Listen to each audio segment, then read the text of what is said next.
मैं सबसे पहले तो सभी को दीपावली की बहुत शुभकामनाएं देता हूं। भगवान राम की कृपा, माँ लक्ष्मी की कृपा सभी पर बनी, सुख समृद्धि आए, आरोग्य आए, हर प्रकार से आरोग्य का संचार हो। और इस बार की दीपावली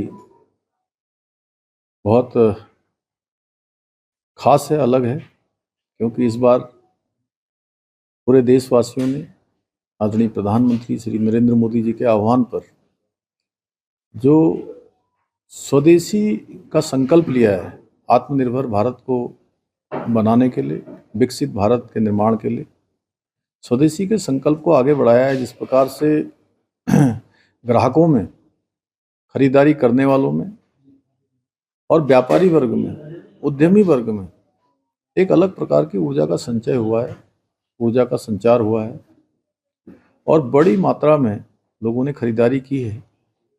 और जीएसटी की दरों में जो कटौती की गई है, उससे हर एक ऐसा सामान जो आम जनता, सामान्य जनता, मध्यम वर्ग अपने दैनिक उपयोग में लाता है, वो सभी बहुत सस्ता हुआ है। काफ़ी उसमें प्राइस में रिडक्शन हुआ है। उसके कारण से बचत उत्सव भी लोगों ने इस दीपावली को बचत उत्सव के रूप में भी मनाया है। इसका परिणाम है कि बाज़ार में भी बहुत उछाल है और दीपावली को लेकर बहुत उत्साह है। निश्चित रूप से ये हमारे उन सभी उद्यम करने वालों को, हमारी महिला कारीगरों को, स्वयं सहायता समूह को और लोकल फॉर वोकल के मंत्र को मजबूत करने के लिए, और इन सभी को जो अपने कठिन परिश्रम से उत्पाद बनाते हैं, हमारे जैसे कुम्हार दिए बनाते हैं, अनेक मिट्टी के खिलौने बनाते हैं या मूर्तियां बनाते हैं, उसमें भी भारी खरीदारी हुई है।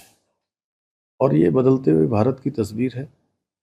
आज भारत दुनिया की चौथी सबसे बड़ी आर्थिक ताकत बन गया है दुनिया का, और आने वाले समय में कुछ ही सालों में भारत इसी गति से आगे बढ़ा तो तीसरी ताकत जल्दी ही बन जाएगा। ये मसूरी और देहरादून के बीच में मजेड़ा गांव, कालीगाड़ और उसके आसपास के बहुत सारे गांव, जहां पर बादल फटने से और लैंडस्लाइड होने से बहुत बड़ी क्षति उस क्षेत्र में हुई है।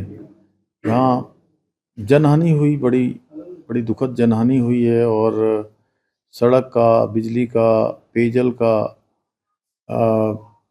मकानों का, पुलों का बहुत नुकसान हुआ है, पूरी तबाही हुई है। और 40-50 फुट मलबा आया हुआ है, बड़े बड़े बोल्डर आए हुए हैं।